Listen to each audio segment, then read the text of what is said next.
ধন্যবাদ। আসলে আমি এখানে এসেছিলাম শুনতে আর কি, বক্তব্য দিতে আসিনি। তারপরেও আমাদের সাকিব ভাই যেহেতু আহ্বান জানিয়েছেন, দু একটা কথা বলা আর কি। আমরা যেটা আসলে দেখেছি যে মানে আমাদের একটা বিশাল অংশ, যে হুজুরদের অংশটা কিন্তু এতদিন আলোচনার বাইরে ছিল। এটা আমি খুব কাছ থেকে দেখেছি। তো আসলে যেটা খুব দুঃখের বিষয়, আপনারা দেখবেন যে কোনো কিছু জোর করে চাপিয়ে দিলে কিন্তু সেটা স্থায়ী হয় না। আপনারা দেখেছেন যে এখানে যে যুবকদের নিয়ে কথা হচ্ছে, সেজন্য বলছি, প্রত্যেকটা স্কুলে, প্রত্যেকটা শিক্ষা প্রতিষ্ঠানে কিন্তু বঙ্গবন্ধু কর্নার ছিল। আপনারা দেখেছেন না এটা? কিন্তু এই যে মানে জোর করে কর্নার করে প্রত্যেকটা শিক্ষা প্রতিষ্ঠানে ছিল বঙ্গবন্ধু কর্নার, কিন্তু সেই দলকে দেশ থেকে পালাতে হয়েছে। তার মানে আমরা যেটা দিয়েছিলাম, আমরা যেটা জোর করেছিলাম, সেটা কিন্তু প্রজন্ম নেয় নাই, প্রজন্ম কিন্তু গ্রহণ করে নাই। তো আমাদেরকে কিন্তু এই জায়গাটাতে কিন্তু খুব চিন্তা করতে হবে যে আসলে জোর করে কিছু হয় না। আমরা দেখেন যে ঢাকা বিশ্ববিদ্যালয় যখন হুজুররা বা মাদ্রাসার থেকে যখন একটা ছেলে মেধা তালিকায় সেরা হয়, তখন বলা হয় যে জঙ্গি, ইউনিভার্সিটি জঙ্গি হয়ে যাচ্ছে। অথচ মাদ্রাসায়ও যে ভালো পড়াশোনা হয়, সেইটা নিয়ে আমাদের কোনো অনুসন্ধানী প্রতিবেদন হয় না, বরং হয় যে ইউনিভার্সিটি জঙ্গি হয়ে যাচ্ছে। তো এই যে আমাদের যে চিন্তার যে সীমাবদ্ধতা, চিন্তার যে জায়গাটা, সেই জায়গাটা থেকে কিন্তু আমাদেরকে আরও প্রসারিত করতে হবে। একটা সুযোগ এসছে এখন। তো আমি আসলে ভালো বক্তা না, ভালো বক্তব্য দিতে জানি না আমি, আর রাজনৈতিক বক্তব্য তো মোটেই পারি না। যদিও যা রাজনৈতিক সংগঠন, আমি রাজনীতির সাথে জড়িত না, কোনো রাজনীতির সাথে আমি জড়িত না। কিন্তু কিছু বিষয় খুব ভালো লাগে, যেটা হলো যে আপনারা এই সময়ে মানে রাস্তায় হইচই না করে সুন্দর একটা গোলটেবিল আলোচনা করেছেন, এবং আমি বিশ্বাস করি যে এখান থেকে কিছু আলোচনা জাতীয় পর্যায়ে বিবেচনার জন্য যেতে পারে। তো আমরা যেটা ছোটো থেকে দেখে এসেছি, আমরা যা মানে একটু মসজিদে নামাজ পড়তে অভ্যস্ত বা জামাত নামাজ পড়তে অভ্যস্ত, আমরা দেখেছি যে মসজিদে লেখা থাকে যে দুনিয়াবি কথা বলা হারাম, মসজিদ দুনিয়াবি কথা বলা যাবে না, বা এরকম কথা লেখা থাকে। অথচ আমরা দেখেছি, আমরা যারা পড়াশোনা করি অথবা আমরা যারা একটু চিন্তা করি, তখন দেখেছি যে আমাদের নবীজি কিন্তু মদিনায় মসজিদে বসেই কিন্তু বিশ্বের অর্ধেক শাসন করেছেন প্রায়। তো এই বিষয়গুলোতে আপনাদের ভূমিকা চাই আমরা, যে আসলে কোনটা সঠিক। আমরা তো আসলে ধর্মীয় জ্ঞান আমাদের কম, আমরা কম বুঝি এটা, কিন্তু আমরা তো এটা দেখে অভ্যস্ত যে মসজিদে কথা বলা যাবে না, দুনিয়ার কথা বলা যায় না। আবার এটাও দেখেছি যে আমাদের নবীজি কিন্তু এই দুনিয়া শাসন করেছেন এই মসজিদ থেকেই। তাহলে আসলে সঠিক কোনটা, কোন দিকে আসলে আমাদেরকে যেতে হবে? আমাদের যেটা সমস্যা, সেটা হলো যে আমাদের তরুণদের সামনে কিন্তু কোনো আইডল নেই। আমাদের তরুণরা আসলে করবেটা কি, সে বিষয়ে কিন্তু কোনো আইডল নেই। তো এই বিষয়গুলো একটু আমাদের চিন্তা করতে হবে।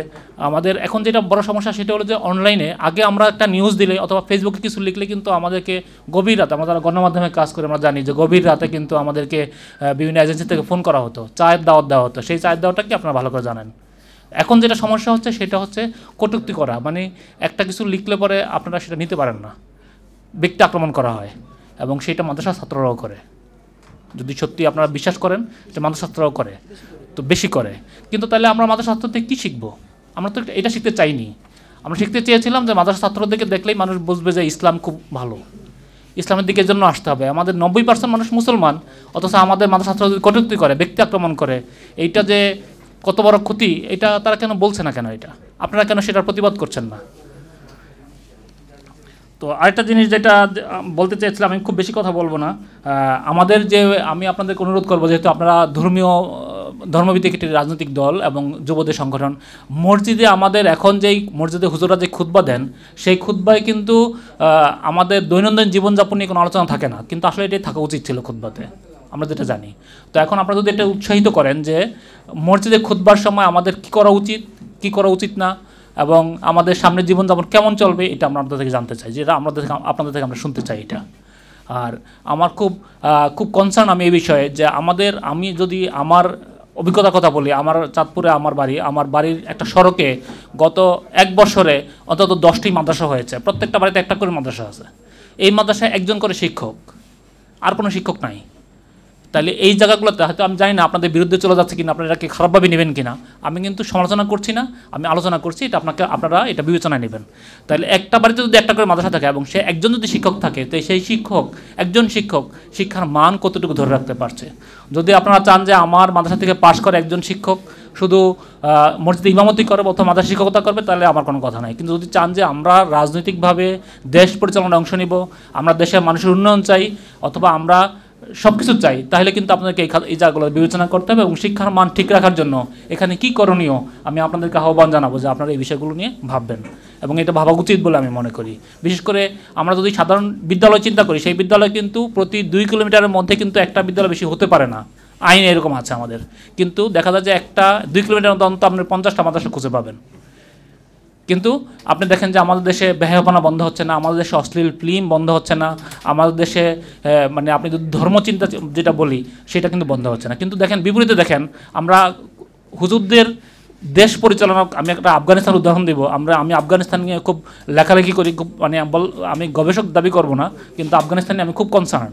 আপনারা দেখেন যে গত 2 বছরে আফগানিস্তানের বিপুল পরিবর্তন হয়েছে, বিপুল। আমরা যেই পদ্মা সেতু করেছি যে টাকা দিয়ে, এরকম এর থেকে 3 গুণ একটা বড় সেতু হয়েছে, এর থেকে 10 গুণ কম টাকায় আফগানিস্তানে হয়েছে। এটা হুজুররা করেছে। আমরা ভেবেছিলাম যে আফগানিস্তান ধ্বংস হয়ে যাবে হুজুরদের আসার কারণে, কিন্তু এটা উল্টো হয়েছে। আমাদের এই পদ্মা সেতু থেকে 3 গুণ বড় একটা সেতু হয়েছে এবং সেটা 10 গুণ কম টাকায়। আপনারা বুঝতে পেরেছেন, এটা কিন্তু হুজুররা করেছে। তার মানে আমি বলবো সততার দিক থেকে, নৈতিকতার দিক থেকে, দক্ষতার দিক থেকে হুজুররা অনেক আগে আছে, ওরা বিমান বানাচ্ছে। হ্যাঁ, তো আমরা এই জায়গায় যেতে চাই। আমরা চাই যে আপনারা আসেন, আপনারা সামনে আসেন, আপনার দেশ পরিচালনায় আপনাদের অলরেডি আপনাদের একজন প্রতিনিধি আমাদের উপদেষ্টা পরিষদে যুক্ত হয়েছেন। আমরা আশা করছি যে আমাদের হজের খরচ অনেক কমানো দরকার।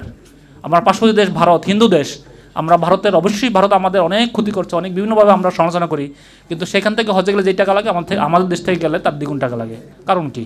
ইন্দোনেশিয়া আমাদের থেকে অনেক দূরে, তাদের অনেক কম টাকা লাগে, কিন্তু আমাদের তো বেশি টাকা লাগে। এই সিন্ডিকেট ভাঙতে হবে আমাদেরকে, বাজার ব্যবস্থা সিন্ডিকেট ভাঙতে হবে।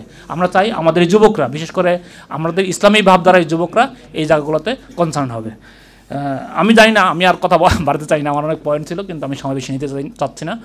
তো আমি জানি না, তো আপনাদের কষ্ট পেয়ে থাকলে আমাকে ক্ষমা করবেন, কিন্তু আমি চাই যে আপনারা সমালোচনাটাও নেবেন, আলোচনার সাথে সমালোচনাও নেবেন, যাতে আমি চাই যে আপনাদের মাধ্যমে, আমি কিন্তু আপনাদের বিভিন্ন কাজে গিয়েছি, অনেক সাকিবের একটা অনুষ্ঠানে আমি গিয়েছি এবং আমি চাই যে আপনারা সামনে আসেন।